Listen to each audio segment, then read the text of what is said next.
సీతకెంత దురవస్థ ఘటిల్లే, నా తల్లి నెటులా ఊరడించవలే, నన్ను నేనెటులా తెలుపుకోవలే, తల్లి నెటులా కాపాడుకోవలే. ఏ మాత్రమునే ఆలసించిన సీతామాత ప్రాణములుండునా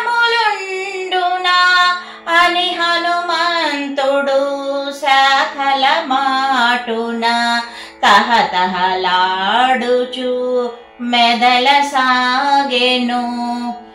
ననుగని జానకి బెదరక ముందే పలికెద సీతారామ కథ. సత్యమైనది వ్యర్థముగానిది, పావనమైనది శుభకరమైనది. సీతామాతకు కడు ప్రియమైనది, పలుకు పలుకున తేనెలొలుకునది అని హనుమంతుడు మృదు మధురముగా పలికెను సీతారామ కథ. దశరథ విభుడు రాజోత్తముడు, యశముగొన్న ఇక్ష్వాకు వంశజుడు, దశరథునకు కడు ప్రియమైన వాడు, జ్యేష్ఠ కుమారుడు శ్రీ రఘురాముడు, సత్యవంతుడు జ్ఞానశ్రేష్ఠుడు, పితృవాక్య పరిపాలనశీలుడు అని హనుమంతుడు మృదు మధురముగా పలికెను సీతారామ కథ. శ్రీరాముని పట్టాభిషేకము నిర్ణయమైన శుభ సమయమున, చిన్న భార్య కైక దశరథు చేరి తన కొసగిన 2 వరములు కోరే. భరతునకు పట్టాభిషేకము, 14 ఏండ్లు రామవనవాసము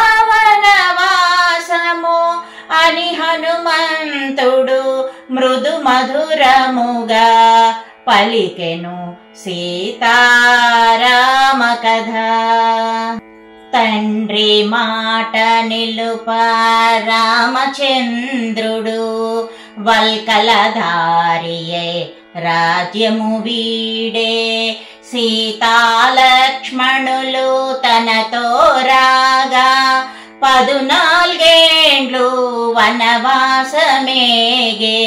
ఖరదూషణాది 14,000 అసురుల చంపే జనస్థానమున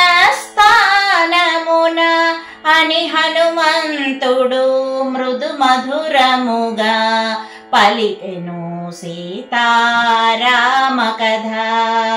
రాముడు వెడలే సీత కోర్కెపై, మాయలేడిని కొని తెచ్చుటకై.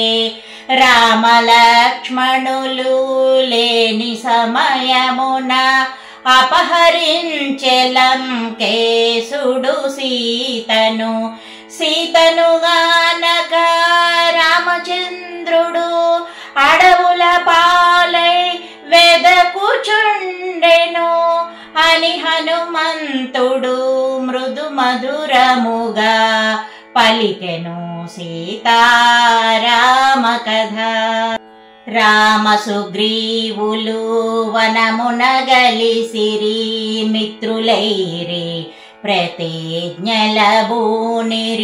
శ్రీ రఘురాముడు వాలిని కూల్చెను, సుగ్రీవుని కపిరాజుగా చేసెను.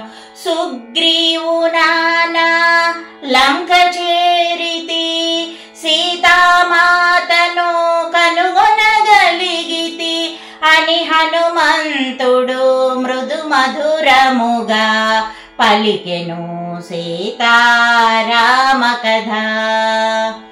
వానరోత్తముడు పలుకుట మానెను, జానకికెంతో విస్మయమాయెను. భయము భయముగా నలువంకలుగని మెల్లగా మోమెత్తి పైకి చూచెను.